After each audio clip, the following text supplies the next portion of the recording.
podcast where truth moves faster than a Holstein calf.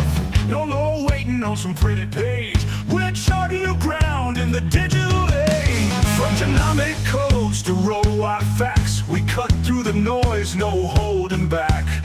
Not your daddy's dairy news tonight. We're sparking debates with every insight. The ring's not where the real fight's at. It's in the data, in the channel chat. From pasture to processor to your morning cup, we're raising the stakes. Try and get ahead of herd. Yeah! Where the future's more than just a word. Ahead of herd. Come on! The bullvine's calling, let your voice be heard. Welcome to the Bullvine Podcast, where we deliver hard-hitting analysis and unapologetic truth-telling for dairy industry professionals. I'm your host, and today we're diving deep into a topic that's costing dairy producers billions of dollars every year: heat stress management. With summer 2025 approaching fast, we're not here to waste your time with basic advice about providing shade and water. Instead, we're exposing why your current cooling strategy is likely leaving money on the table, and revealing the advanced technologies, genetic tools, and integrated strategies that forward-thinking producers are using right now to protect their herds and their bottom line. If you've been accepting summer production drops as inevitable, or if you think those old panel fans from 15 years ago are still cutting it, this episode is going to challenge everything you thought you knew about heat stress management. We're talking intelligent soaking systems that slash water use by 70%, genetic selection for heat-tolerant cows that maintain milk production when others can't, and smart monitoring systems that detect problems before they cost you money.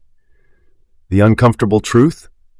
While you're fine-tuning your genetic selection program and debating feed additives, your cows might be suffering from heat stress that's negating all those investments. Today, we're changing that. Let's get started. Welcome to this deep dive. Look, summer's coming.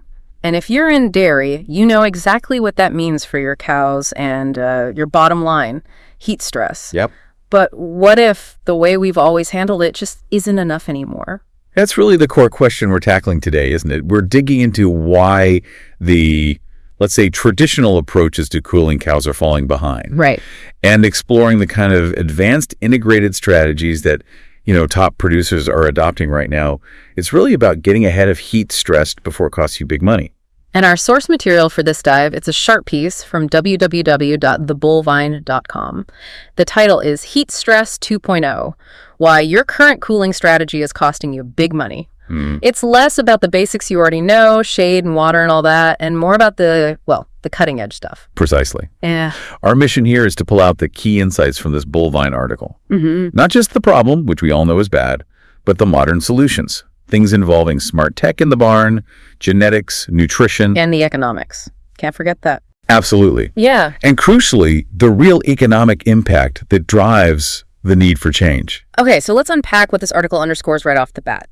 Summers are hotter, they're longer. That seems undeniable. Yes. And those standard fans and sprinklers many of us rely on, the article argues they simply aren't cutting it for today's high-producing Holsteins. They even pointed out that 2024 saw heat stress losses hit record highs. That feels about right, doesn't it? It really does. And the numbers they present are, they're pretty stark.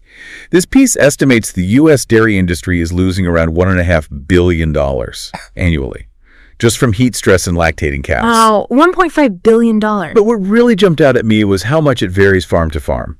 I mean, we're talking losses from maybe $72 a cow in cooler places, Wisconsin, for example. Okay. Exploding to a staggering $700 a cow in hotter climates like Florida or Texas. $700 per cow. Per cow.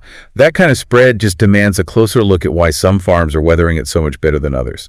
Yeah, $700 a cow isn't just inconvenient. That's crippling for a business. And the article makes it clear it's way more than just the milk loss today. Absolutely. They dive deep into what they call the hidden costs. It's not just the immediate dip in the tank, right? Right. Heat stress hammers reproduction. Reduced conception rates are huge. You see more metabolic disorders post-calving, compromised immune function leading to all sorts of other health issues. And then there's this concept they introduced, the legacy effect. Ah, yes, the legacy effect. Explain that a bit more. Well, the idea is that heat stress on your dry cows has this lasting impact. It actually results in offspring, their calves, having permanently reduced productive potential. So it affects the next generation. Exactly. It's like running a poor heifer raising program, but the damage starts in utero or during that crucial dry period. It basically handicaps the next generation before they even hit the milking string. It's a tough truth, but it forces you to think really long term. It really does. And the article poses, a pretty challenging question based on this. Are the big dollars you're spending on top-tier genetics, or maybe that expensive new feed additive, are they being completely undermined by heat stress? How many AI services are essentially wasted because cows are just too hot to conceive? How much of that carefully balanced TMR is going uneaten? Exactly. You're optimizing all these inputs, spending serious money on the latest advancements.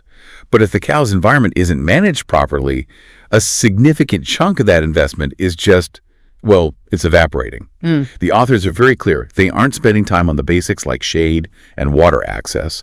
They assume you've got that handled. They're focused squarely on the advanced, integrated strategies that actually deliver a return on investment. Which leads us straight into the revolution in cooling technology. The bovine piece is pretty blunt here, isn't it? Those classic 36-inch panel fans, maybe 15 years old. They just weren't designed for the modern high-output cow we have today. They make the point that the tech on some farms might be about as effective as, like, trying to cool a barn with a household fan or leaving a freezer door open. Ouch. Yeah, but probably true for quite a few operations. The article identifies several critical flaws in those older systems. You get inconsistent airflow, creating dead zones where cows get no relief. Right. You get wasted water and increased mastitis risk from outdated soaker controls that just run on timers, inefficient fans driving up electricity bills, and crucially, major blind spots where cooling is lacking. Particularly, they point out, in the holding pens. Ah, the holding pen. We'll come back to that. So what does next-gen cooling actually look like according to this piece? They highlight intelligent soaking systems first. Yeah, this is a significant leap. Systems like the VES Artex Intelligent Soaker 2.0, which the article mentions specifically, move away from simple timers. They use sensors. So they know when cows are actually there and what the real temperature threshold is. This allows for precision cycling, maybe a short soak, 30-45 seconds, then a longer fan-only drying period, like 4 or 5 minutes, that maximizes the evaporative cooling effect. And the big payoff there is less water use, I assume? Oh, a massive reduction. The article suggests you could cut water usage by 50, maybe even 70% compared to those old timer-based systems. Wow. Plus, you get less wet bedding, which means less mastitis risk. It's like they said, it brings the kind of precision you see in robotic milking to cooling, delivering the resource exactly when and where it's needed, not just blasting water based on the clock. Okay, beyond just soaking, what about air movement itself? They talk about redesigning ventilation tunnel and cross ventilation? Right, so tunnel ventilation is all about creating high-speed airflow, pushing air at, say, 1.0 to 2.5 meters per second down the length of the barn. That sounds fast. It is, and that generates a significant wind chill effect. The article notes, an airspeed of 400 feet per minute can lower the perceived temperature by over 3.7 degrees Celsius. That's real relief. Cross-ventilation, then, is directing that high-speed air perpendicular to the feed lane so it runs parallel to the stalls, cooling cows better where they're actually lying down and resting. Makes sense. And they reference to University of Wisconsin studies showing respiratory illnesses were halved in cross-ventilated barns compared to naturally ventilated ones. That's a pretty direct health benefit. And it sounds like the controllers managing all this are getting smarter too, not just the fans and soakers. Oh, absolutely essential now. The article really stresses that smart controllers aren't, like, optional anymore. Using variable frequency drives, VFDs.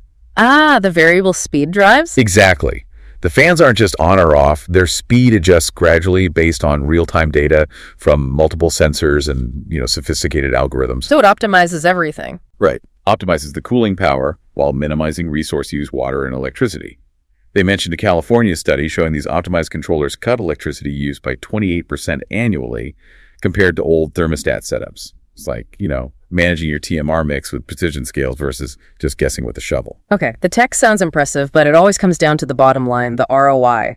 The article makes a pretty bold claim here, suggesting cooling might offer a higher return than some genomic testing programs. That's going to raise some eyebrows, I bet. It's definitely meant to make you think. But when you look at the numbers they cite, it's compelling. Cooling dry cows, for instance, consistently shows favorable economics. They put a 5.67-year payback and a 1.45 benefit cost ratio on it. Wow.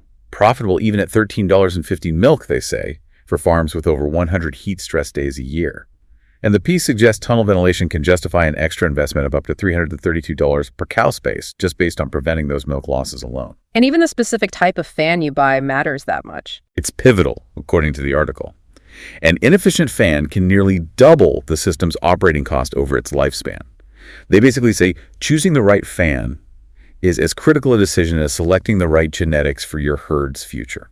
That really puts it in perspective. It does. They also give some practical advice based on farm size, right? It's not one size fits all. Exactly. They tailor it a bit. For smaller operations, maybe tie stalls, it's about being targeted. Individual cow fans, feed line soakers, maybe positive pressure tubes in some cases. Okay. Medium-sized freestall farms should look at integrated fan and soaker systems, maybe enhancing natural ventilation where possible, and crucially, prioritizing dry cow cooling early on because of that strong ROI and the legacy effect we talked about. Right, that legacy effect. And then for large farms, you can really explore the full mechanical systems tunnel or cross vent, definitely with smart VFD controls, comprehensive monitoring, maybe evaporative pads if the climate is right, like in arid regions. Okay, facilities covered for now, but this article calls the holding pen the industry's dirty secret. That's a strong phrase. What exactly do they mean by that? They mean it's consistently the hottest spot on most dairies, period.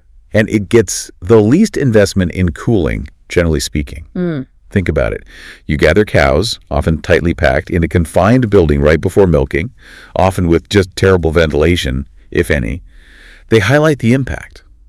A cow's core body temperature can spike 3 degrees Fahrenheit in just 20 minutes in a poorly cooled holding pen. 3 degrees F in 20 minutes. After you've maybe just spent money trying to keep them cool in the barn, that seems completely counterproductive. It totally undoes your efforts. Yeah. Right before a potentially stressful activity like milking, the authors seem baffled, frankly, that holding pen cooling often shows the fastest and highest ROI of almost any heat abatement strategy. And yet farms chronically underinvest there. They put it right to you, the listener. Are you one of them? Is your holding pen undoing your other cooling efforts? So what are the simple high-impact fixes they recommend for the holding pen specifically? It boils down to massive airflow and effective soaking. They talk about high-capacity fans providing over 1,000 CF meters per cow.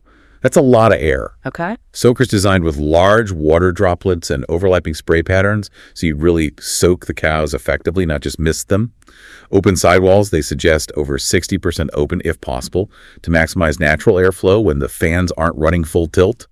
And just managing cow flow to minimize the time they spend standing packed in that pen. Their message on this seems particularly urgent in the article. It really is. They make it a key action point. If you do absolutely nothing else before summer 2025 hits, upgrade your holding pen cooling. They're pretty confident your cows and your milk check will show you the return almost immediately. Okay, let's shift gears a bit. Let's talk nutrition. The article touches on navigating all those different feed rep pitches and focusing on what actually has a proven impact during heat stress. Right, because heat stress fundamentally alters how a cow functions internally.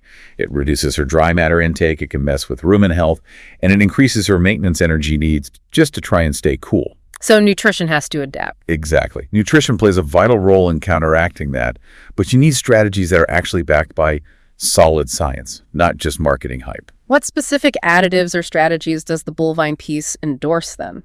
They mention a few key ones. Osmolytes, sometimes called osmoprotectants, things like betaine or trimethylglycine. Okay. They state this isn't just a sales pitch, it's supported by research. They reference a 2024 Journal of Dairy Science meta-analysis and recommend about 15 grams per day. The idea is it helps cows retain water better and partition energy more efficiently, which improves milk yield in the heat. Interesting. What about yeast cultures? Those are pretty common. Yeah, but they emphasize specific strains of Saccharomyces cerevisiae. The article explains these select strains help stabilize rumen pH, which often tanks during heat stress, leading to SARA, subacute ruminal acidosis. They also support the good fiber-digesting bugs in the rumen and bolster the immune system. They even point to a 2025 Journal of Animal Science study showing certain strains actually decreased cow body temp and respiratory rate while improving performance by influencing energy metabolism. Pretty specific benefits. Electrolytes seem like a no-brainer, but what's the specific angle they take? Yeah, obviously heat stress causes cows to lose more potassium K and sodium Na through sweat and panting. The piece recommends boosting dietary K to maybe 1.5, 1.8% of dry matter and nay to 0.50% in hot weather diets. Okay. But they stress focusing on overall DCAD management, the dietary K-Shananian difference.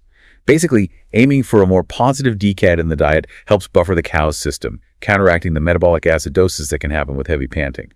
This, in turn, helps improve dry matter intake and milk yield. They kind of describe DCAD as the pH balancer for the cow's whole system during heat. And with cows eating less, getting enough energy in them is crucial. Exactly. Since DMI drops, you need to pack more energy into every single bite she takes. The article suggests adding rumen-protected fats, maybe 3-5% protected fat in the diet, to increase energy density. The key is that these fats provide energy without generating as much metabolic heat during digestion as large amounts of carbs or protein would, and crucially, without disrupting normal rumen function. Now, the article throws a bit of a jab at nutritionists, doesn't it? Asking about proactive planning. It does, yeah. It asks pretty pointedly, when was the last time your nutritionist presented a comprehensive summer heat stress feeding program? Back in February. Good point. The point isn't really to blame the nutritionist, I don't think, but to emphasize that these strategies need to be planned and implemented before the severe heat stress actually hits, not as a reaction after intake has already dropped. Right. It's like, waiting until your corn crop is completely wilted before you even think about turning on the irrigation. It's too late then to maximize the benefit. And importantly, nutrition isn't a standalone fix, is it? Not at all. Yeah. The article strongly makes the point that these nutritional strategies are most effective when they're part of an integrated approach, working hand in hand with effective cooling systems. You really need both. It's like needing good genetics and good management to get top production. You need good nutrition and a good environment to effectively combat heat stress. One without the other is leaving performance on the table. Okay, let's shift to maybe the most forward-thinking area they touch on, genetics. Breeding for a cooler, or at least a warmer future. Yeah, this really acknowledges the reality of climate change, doesn't it? While pushing production is always going to be key, the article argues that forward-thinking dairies, guided by this kind of information, are starting to consciously incorporate heat tolerance into their breeding goals. Our goals need to evolve with the climate. And the slick gene seems to be the main example of this right now. It's certainly the most tangible example they highlight. It's a dominant mutation in the prolactin receptor gene, and the result is a very short, sleek, shiny hair coat. And the key point the authors make is that this isn't some futuristic genetic dream. It's commercially available today. You can buy semen from slick bulls. Okay, so what kind of actual impact does the slick coat have? Well, carriers of the gene consistently maintain a lower core body temperature in hot conditions. The article says around 1.1 degrees Fahrenheit lower. That's significant. It is. And they reference University of Florida research showing slick cows producing about 10 pounds more milk per day during the hot summer months compared to their non-slick herd mates in the same environment. 10 pounds a day, just from the coat. Seems like it makes a big difference. And they note that companies like Select Sires were offering heterozygous Holstein sires carrying the allele way back in 2021. So it's been out there. Are there real-world farm examples cited in the article? Yes, they mentioned a producer, Rafael Lopez in Puerto Rico, who's recorded really significant benefits, over 1,800 pounds more milk per lactation, plus improved reproductive efficiency with his SLICK Holsteins. Yeah. And farmers in the southern U.S. states are apparently seeing these cows visibly appear more comfortable and just holding their production better than their conventionally coated herd mates during heat waves. The article kind of compares it to finding a pole gene that also boosts production. It's a major win-win if it fits your system. Beyond just this single slick gene, is there a broader genomic approach to heat tolerance mentioned? Yes, absolutely. Genomic selection for heat tolerance is developing. The article notes that Australia has actually had genomic breeding values, or BVs, specifically for heat tolerance since 2017. Really? How do those work? These BVs essentially capture how much an individual cow's milk production is predicted to decline as the ambient temperature and humidity increase. The heritability is estimated around 0.13 to 0.17, which is definitely high enough to make meaningful genetic progress through selection over generations. They also point out something interesting. Fertility traits actually show increased heritability during heat stress, which suggests that breeding specifically for reproductive efficiency in warm conditions could be a very effective strategy. So, for a producer listening, how do they start actually incorporating this into their breeding program? Well, the article's advice is really about balanced selection. You need to consider your specific situation. Your current climate, sure, but also the projected future climate for your area. Look at your existing barn infrastructure. How much can cooling mitigate things? And what's the actual economic value heat tolerance has on your farm's bottom line? Right. Then talk to your genetics providers. Ask them specifically about heat tolerance traits. Ask about SLICK carriers. If they can't give you concrete information or data, maybe it's time to explore other options or push them for it. The authors frame it kind of like this. You would base your herd health decisions on advice from the 1980s, right? Hopefully, yeah. So don't ignore climate adaptation in your breeding decisions for the next decade and beyond. It's becoming that important. That makes a lot of sense. Okay, moving on to another layer of technology, smart monitoring. Using tech to detect heat stress before you see those obvious signs like house panting or a big drop in the tank. Yeah, this is all about that shift from reactive to proactive management that the article really advocates for. Relying on just your eyeball test isn't really enough anymore. By the time you see visible signs of heat stress, you've already lost money, and the cow has likely suffered some physiological damage. These smart systems can pick up subtle changes days earlier. So what kind of tools are we actually talking about here? Rumen boluses are a big one they mention. These sit in the rumen and continuously measure core body temperature, which is probably the most critical single indicator of heat stress. Okay. The article references a 2024 dairy science study showing milk productivity started to drop when rumen temps went above 39.15 Celsius. That's about 102.5 Fahrenheit. Boluses give you that kind of critical information in real time. They can also track rumination, sometimes water intake, maybe even rumen pH, or heart rate depending on the bolus. And then there's wearable tech too, right? Collars, tags. Exactly. Collars, ear tags, leg bands. These primarily track behavioral changes. We know cows under heat stress reduce their rumination time. They lie down, thus they stand more to try and dissipate heat. Their overall activity changes. Sometimes you can pick up skin temperature shifts. These behaviors often change before you see a drop in milk yield. And I guess automated milk data provides clues too, even if it's later. Yeah, the article calls it a bit of a lagging indicator, but still useful information, absolutely. You'll see the decreased yield eventually, maybe changes in milk composition like milk fat depression, sometimes an increase in milk conductivity or somatic cell count as stress impacts udder health. But the key, as always with data, is what you do with it, right? Right. It's not just about having the alerts. Absolutely, critical point. An effective system doesn't just generate alerts. Those alerts should trigger specific predefined actions or protocols on the farm. The article suggests having a tiered approach, maybe mild, moderate, and severe heat stress alerts, each with corresponding protocols. Like what? Well, a mild alert might trigger someone to just verify barn conditions are optimal, check fans and soakers. A moderate alert might mean maximizing all cooling systems, maybe making specific dietary adjustments, ensuring constant feed push-up and water availability. A severe alert could involve minimizing all stressful handling, prioritizing cooling for the most vulnerable groups, maybe even implementing emergency nutrition strategies. They use the analogy of milking system warning lights to get an alert so you can act before there's a major breakdown or loss. Okay, so we've covered a lot of ground. Technology in the barn, the crucial holding pen, specific nutrition strategies, forward-looking genetics, and smart monitoring. But the bovine article argues the biggest mistake producers make is tackling these things individually, in isolation. The real key is integration. This is arguably the central message of the whole piece. A piecemeal approach, just adding a few fans here or a feed additive there, is inefficient. Yeah. It doesn't maximize your effectiveness or your return on investment. You could have the absolute best cooling system in the world, but if your nutrition program isn't adjusted correctly for heat stress, you're still leaving milk and components on the table and probably hurting reproduction. You could be breeding for heat tolerance with the slick gene, but if your holding pen is still a sauna twice a day, you're still putting immense stress on those cows. The article hammers home the need for a holistic, integrated strategy where all the pieces work together. Did I give examples of farms where this kind of integrated approach has paid off? Yes, they do. They mention a Kansas dairy case study where the farm upgraded their freestall fans from older 48-inch models to newer 72-inch ones and significantly improved their holding pen and parlor cooling with more fans and high-pressure fogging systems. And the result? The result wasn't just visibly happier cows, but they were able to maintain cow vaginal temperatures during heat events that were comparable to dairies in much cooler climates. And importantly, they saw consistent, measurable improvement in fertility rates. That's concrete. Very. They also cite the Ustam dairy, projecting over $10,000 in extra monthly income. That came from a combination of increased milk yield and better fertility, achieved just by establishing integrated cooling soakers and fans on the feed lines and in the wash pans.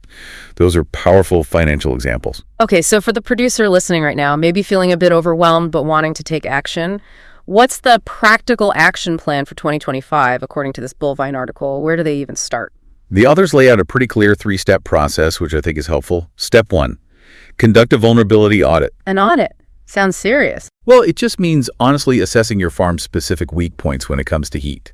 Look hard at your climate zone. Are you dealing mainly with dry heat or high humidity? That affects which cooling strategies work best. Consider your farm type. A tie-stall barn needs different solutions than a large freestall. And critically, audit your existing infrastructure. Where are the real shortcomings in shade coverage, ventilation capacity, water trough space, and access points? And especially that holding pen cooling. You have to be brutally honest with yourself about where the gaps are. Okay, identify the weaknesses. Then step 2. Step 2, implement a tiered approach to intervention. Don't try to do everything at once, maybe. Phase 1, things you should do immediately or ensure are perfect. Focus on the foundational stuff. Universal shade access, they suggest, aiming for 40-50 square feet per cow. Abundant, clean water target 1.5 to 2 linear inches of trough space per cow. Maximize your basic ventilation, clear obstructions, make sure fans are clean and maintained. Optimize natural airflow if you rely on that. Get the absolute non-negotiables right first. Makes sense. Phase 2, maybe before peak summer hits. Right. Phase 2 is enhanced cooling. This means targeting those high-risk areas you identified in your audit again. They really hammer the holding pin here.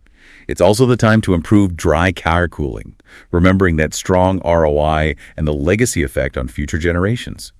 And look seriously at water and energy efficiency upgrades, like intelligent soakers or putting VFDs on your existing fans if possible. And phase 3, this sounds like the longer-term integration piece. Exactly. Phase 3 is advanced integration. This is where you bring it all together systematically. Develop and implement that heat-specific nutrition program with your nutritionist, starting the planning in late winter, early spring. Actively incorporate heat tolerance traits into your genetic selection strategy over time. Consider investing in smart monitoring technology to get ahead of problems and fine-tune your management. And adjust your daily management practices, like timing stressful activities like herd checks or pen moves for the coolest parts of the day whenever possible. Okay, audit, tiered implementation. What's the final step in their action plan? This one seems critical. The economics. Step 3. Calculate your heat stress economics. The article directly challenges you, the listener. Do you really know what heat stress is costing your specific operation? They strongly believe most producers underestimate it, maybe by 2 or even 3 times. Wow. To justify making investments, you have to quantify your current losses. Compare your milk production per cow in cool months versus hot months. What's the gap? Calculate the true cost of your reproductive struggles during summer, extra services per conception, increased days open. Try to estimate heat-related health costs, more ketosis, DAs, mastitis. Then you can project the potential financial benefits of the interventions you're considering based on research or case studies like the ones mentioned. And finally, calculate the payback period for potential investments. Total investment cost divided by the projected annual net benefit. You have to run the numbers for your own farm. That really brings us to the article's conclusion, doesn't it? It feels like a strong call to action, basically. Stop making excuses about summer losses. That's the undeniable takeaway, I think. Managing heat stress effectively isn't optional anymore, not if you want long-term sustainability in a warming climate. And the economic case, when you actually sit down and run the numbers honestly, as they suggest, is likely incredibly strong for most dairies. And the returns aren't just limited to preserving milk production during that July heat wave, are they? Not at all.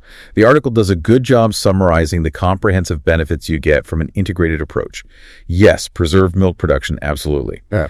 But also significantly improved reproduction and reduced days open, better transition cow health, fewer metabolic issues post-calving, enhanced cow longevity and reduced culling rates, and even better calf health and future productive potential, because the dry cow, wasn't under severe stress. It truly impacts the entire dairy system. So it's really not just about surviving summer anymore. It's about building a more resilient, more consistently profitable farm year-round. Exactly. The article argues pretty convincingly that the most successful dairies of the future will be the ones that treat heat stress management not as a seasonal emergency scramble, but as a proactive, integrated, year-round strategy. much like how you approach preventative herd health protocols or hoof trimming schedules. It needs to be about continuous improvement based on data and solid integrated strategies. And the challenge they seem to leave us with. It's pretty direct. Stop accepting summer drops in performance and reproduction as just inevitable. Stop waiting until June to start thinking about it. Stop applying Band-Aid fixes that don't address the root causes or integrate systems. Commit to a truly integrated approach across your facilities, your nutrition program, and your genetic selection. Talk to your consultants, your nutritionist, your vet, your genetics rep, your equipment suppliers. Get them thinking collaboratively about not just surviving this summer, but building real resilience for the next decade and beyond. And genuinely run those economic calculations on your own farm. The article is confident that for most operations, the numbers will reveal that significantly more investment in this area is highly justified.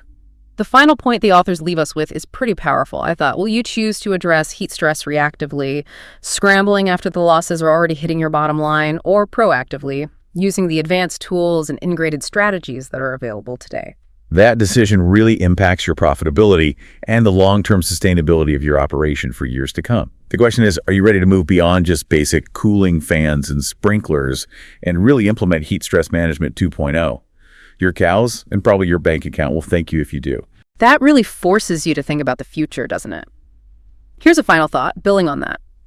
Given the climate projections we keep seeing and the clear economic impact this bovine article details, could we actually see heat tolerance traits, including specific genes like that slick allele, become more economically important in genetic selection programs than maybe even some traditional production traits, at least in certain hotter regions, within the next decade? It's certainly something to consider seriously as you plan ahead. Indeed it is. A lot to chew on there. Well, we appreciate you joining us for this deep dive today. Yeah, thanks for listening. And remember, the source material for our conversation today was that excellent bovine article titled Heat Stress 2.0, Why Your Current Cooling Strategy is Costing You Big Money. You can find it and lots of other great content over at www.thebovine.com. We definitely encourage you to check it out and explore these concepts further for your own operation. Absolutely. Until next time, try and stay cool out there. That's a wrap on today's episode of the Bovine Podcast. If this deep dive into advanced heat stress management has opened your eyes to what's possible, don't wait until the mercury rises to take action. Here's your challenge. Stop accepting summer production drops as inevitable. Stop waiting until June to think about cooling. And stop putting Band-Aids on your heat stress problems. The tools and strategies we've discussed today aren't theoretical. They're being implemented right now by producers who refuse to leave money on the table. Head over to www.thebovine.com to read the full article, complete with ROI calculations, implementation checklists, and the specific technologies we discussed today. While you're there, browse our latest content covering everything from genetics to management strategies that are shaping the future of dairy farming. Got questions about today's episode? Disagree with something we said? We want to hear from you. Connect with us through our website, and don't forget to subscribe to the Bovine Podcast wherever you get your podcasts. Remember, the most profitable dairies of the future won't be those who react to heat stress when it arrives. They'll be the ones who make it an integral part of their year-round management strategy. Your decision today will impact not just this summer's milk check, but your dairy's profitability for years to come. Until next time, this is the Bovine Podcast, where we speak truth to power in the dairy industry. Stay cool out there.